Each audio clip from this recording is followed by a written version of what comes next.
নমস্কার এভরিওয়ান, সবাই ওয়েলকাম করছি নতুন একটি রেসিপি দেখার জন্য। আশা করি আপনারা সবাই ভালো আছেন এবং সুস্থ আছেন। আজকে নিয়ে আসলাম গ্রাম বাংলার ঐতিহ্যবাহী শিরিষ পিঠা। আমার মনে হয় এই পিঠা সবার পরিচিত, তবে সহজ পদ্ধতিতে কিভাবে তৈরি করা যায় আজকে এই রেসিপিটি শেয়ার করব। কোনো রকম ঝামেলা করতে হবে না, একবারে সহজেই কিন্তু তৈরি করে নিতে পারেন।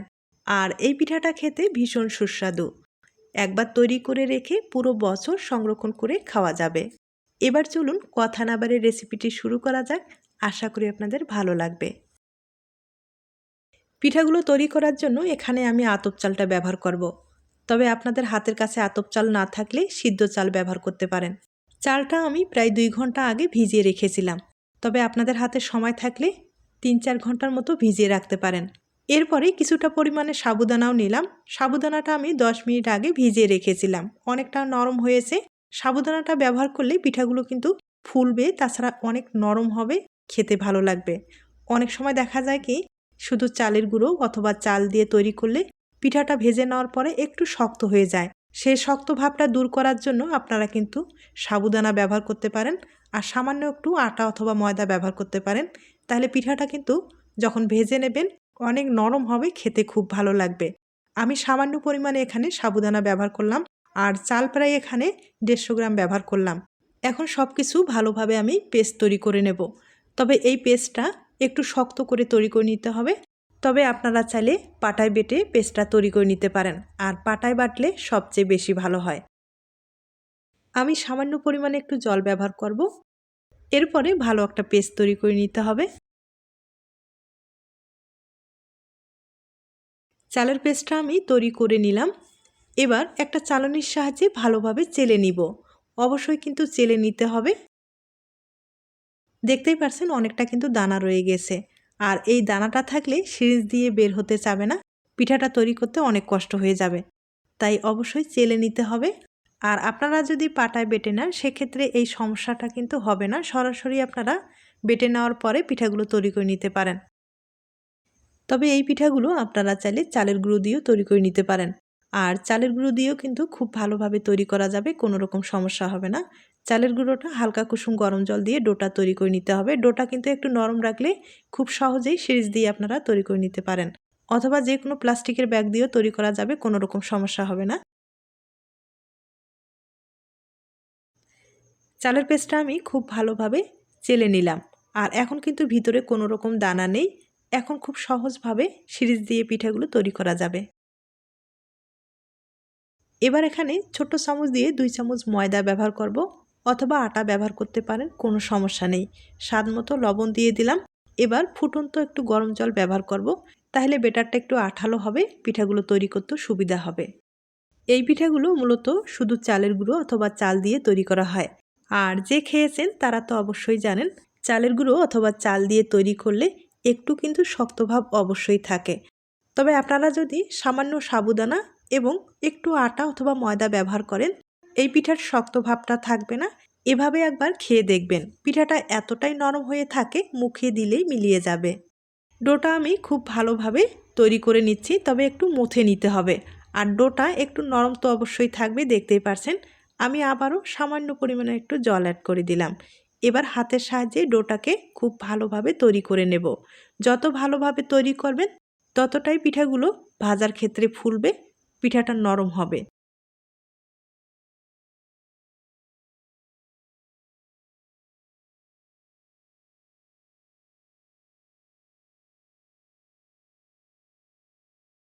ডোটা আমি খুব ভালোভাবে তৈরি করে নিলাম, আর দেখতেই পাচ্ছেন কতটা আঠালো হয়েছে। এভাবে আঠালো হলে খুব সহজেই পিঠাগুলো তৈরি করা যাবে, কোনো রকম সমস্যা হবে না। আর সামান্য পরিমাণে ডো একটু আলাদা করে নিচ্ছি, এগুলোতে ফুড কালার ব্যবহার করব। তবে আপনারা চাইলে ফুড কালারটা স্কিপ করতে পারেন, অথবা আপনাদের পছন্দ হলে ব্যবহার করতে পারেন।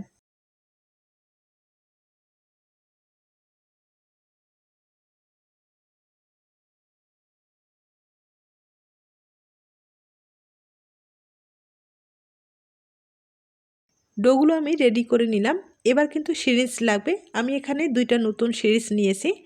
এই সিরিজগুলো কিন্তু ভালোভাবে ধোয়ার পরে অবশ্যই কিন্তু গরম জল দিয়ে ধুয়ে নিতে হবে, এরপরে ব্যবহার করতে হবে। এবার কিছুটা পরিমাণে ডো সিরিঞ্জে আমি ঢুকিয়ে নেব।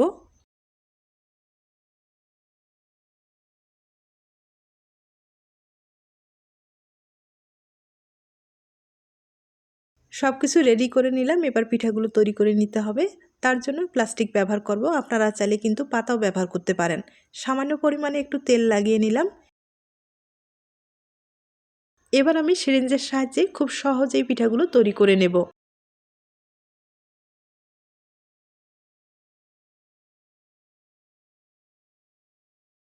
তবে আপনাদের হাতের কাছে সিরিঞ্জ না থাকলে সেক্ষেত্রে কিন্তু প্লাস্টিকের ব্যাগও ব্যবহার করতে পারেন। যে কোনো নর্মাল প্লাস্টিকের ব্যাগ হলেই কিন্তু চলবে। প্লাস্টিকের যে মুখটা আছে ছোট্ট করে কেটে নিলেই এই সিরিঞ্জের মতো পিঠাগুলো সহজেই তৈরি করা যাবে।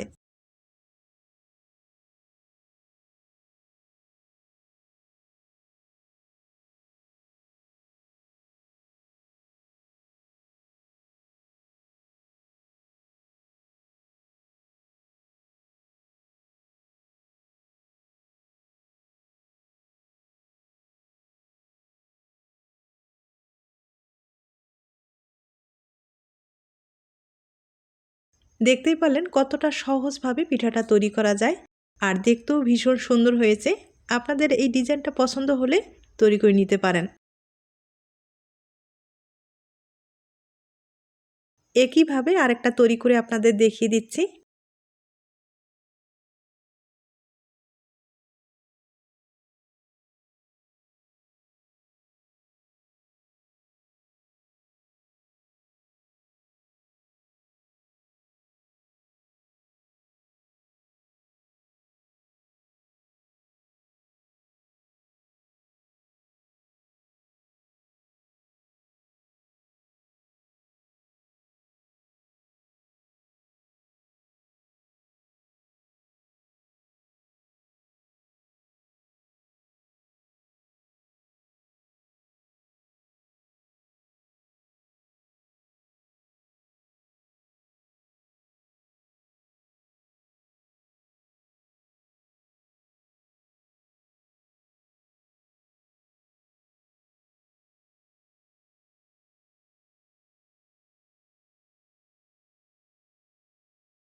আপনাদের আমি ২টা পিঠা তৈরি করে দেখিয়ে দিলাম। আর একইভাবে অনেকগুলো পিঠা তৈরি করা হয়ে গেছে। এখন এই পিঠাগুলো ভাপিয়ে নিতে হবে। আর ভাপিয়ে নিতে বেশি সময় লাগবে না, ৩০ সেকেন্ডের মতো ভাপিয়ে নিলেই হয়ে যাবে। আমি আগে থেকেই একটা পাত্রে জল বসিয়েছি। জলটা ভালোভাবে বলক নিয়ে আসতে হবে। এরপরে একে একে আমি পিঠাগুলো দিয়ে দিব। তবে আপনাদের বড় পাত্র থাকলে একবারে কয়েকটা ভাপিয়ে নিতে পারেন। এখন ৩০ সেকেন্ডের মতো অপেক্ষা করে তুলে নিতে হবে। আর দেখতেই পারছেন একটা পিঠা কিন্তু আমার হয়ে গেছে। একইভাবে আমি আরেকটা ভাপিয়ে আপনাদের দেখিয়ে দিচ্ছি।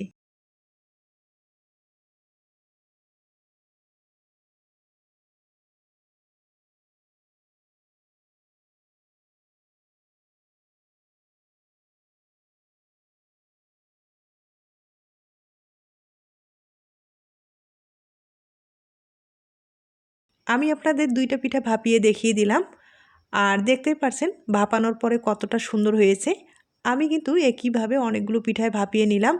আর এখন প্লাস্টিক থেকে আলাদা করে দেখিয়ে দিচ্ছি। আর প্লাস্টিক থেকে সহজেই কিন্তু পিঠাটা আলাদা হয়ে যায়, দেখতেই পারছেন। আর ভাপিয়ে নেওয়ার পরে পিঠাটা দেখতে কিন্তু ভীষণ সুন্দর হয়েছে। এই পিঠাগুলো এখন কিন্তু রোদ্রে শুকাতে হবে। তবে রোদ্রে যদি আপনাদের ব্যবস্থা না থাকে সেক্ষেত্রে কিন্তু ফ্যানের নিচে রেখেও শুকাতে পারেন, অথবা হালকা আলো বাতাসের মধ্যে রাখলেও পিঠাগুলো খুব সহজেই শুকিয়ে যাবে। আর শুকানোর পরেই আপনারা দীর্ঘদিন পর্যন্ত সংরক্ষণ করতে পারেন। তবে বেশি দিন সংরক্ষণ করতে চাইলে অবশ্যই কিন্তু একটু রোদ্রে রাখতে হবে। রোদ্রে রাখলে অনেক দিন পর্যন্ত পিঠাটা ভালো থাকবে।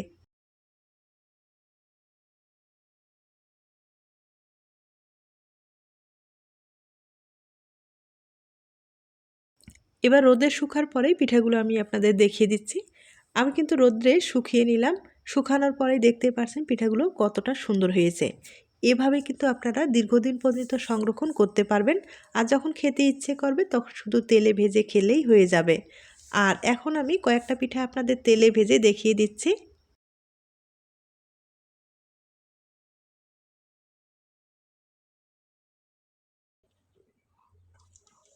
এই পিঠাগুলো হালকা আঁচে ভেজে নিতে হবে।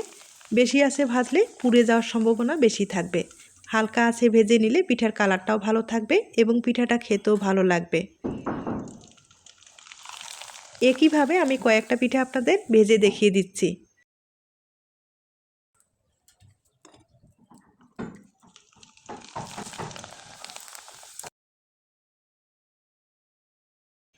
এই পিঠাগুলো ভেজে নেওয়ার পরেও আপনারা 1 সপ্তাহ পর্যন্ত সংরক্ষণ করতে পারেন, কোনো রকম সমস্যা হবে না। আর মিষ্টিটা যদি আপনারা পছন্দ করেন সেক্ষেত্রে কিন্তু চিনির শিরা ব্যবহার করতে পারেন অথবা গুড়ের শিরা ব্যবহার করতে পারেন। আর একান্তই যারা মিষ্টি পছন্দ করেন না তারা কিন্তু ভেজে এভাবে খেতে পারেন, খেতে ভালোই লাগবে।